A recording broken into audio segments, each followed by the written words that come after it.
The mainstream news media is lying to you about our local housing market, and we'll break that down today in our housing market update.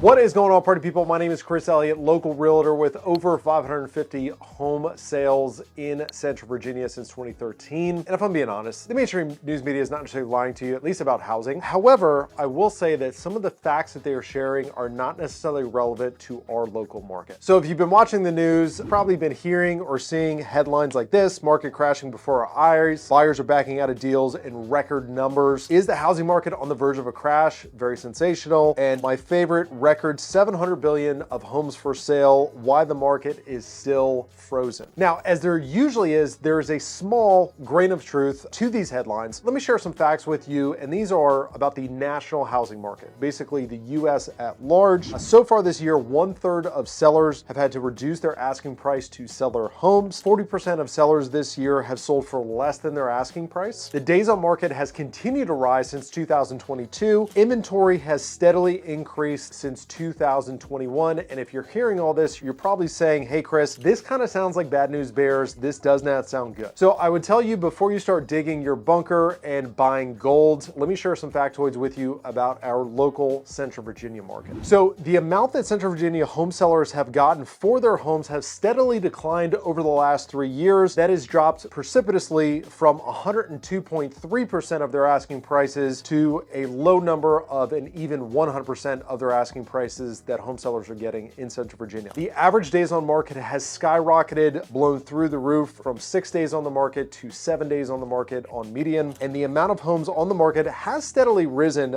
since 2023. However, if we look at those numbers on a 10-year graph, you'll see that we are still well below pre-pandemic levels of inventory, meaning there are a whole lot of less homes on the market now than there were before we kicked off the COVID. So as we do always, I'm gonna give you 3 tips that we're currently giving to our seller and to our buyer clients. Number 1, if you're thinking about selling, the sky is not falling. Metro Richmond is outperforming most metro markets in the United States. We're outperforming the US as a whole, so we're still doing very, very well. Number 2, school is starting soon. So if you're watching this, you're seeing this at some point in the month of July, and you might be like knee deep in summer, but realize that school is starting in most counties on August 18th this year. So if you are somebody that is wanting to sell before the kids go back in school and people kind of settle in for the remainder of the year, or if you're looking to sell and buy and get your kid into a different school district, I would encourage you to get on your horse now, because most contracts are going to take 30 days to close. So you really need to get going if you're going to get yourself settled in before the next school year starts. And then last but not least, presentation matters. So we are no longer in the days of COVID when you can put a house on the market in any condition and still sell for a great price. We're finding we're back to a market where your home really has to show well in order to maximize the sales price when you go on the market. So presentation matters more than it has in the last few years. For my buyers, realize that prices are still rising. So we've had a lot of folks that are saying, hey, I'm just going to wait till the interest rates drop, and that's perfectly fine. But realize in waiting, prices are still continuing to rise at, in our market, anywhere from 6 to 7% per year. So if you're sidelining yourself waiting for rates to tick down to 6%, realize that not only is everybody and their mother doing the same thing, there's going to be more competition, but also you're going to be buying at a higher price, more than likely. Secondly, we've already kind of hit on it, but school is starting soon. So if you're somebody that wants to be in a new school district or just wants to be settled in your new home before the school year starts, realize that you've got about anywhere from 3 to 6 weeks, depending on what time in July you're seeing this video, to find a home, put it under contract, and close on it and get started in that new school district. And then last but not least, do your homework. So one of the things that we like to do for all of our clients, if they know what they are looking for, is we will send them all of the properties that match our criteria that have sold in the last 3 to 6 months, just so they can orient themselves to the market, to understand,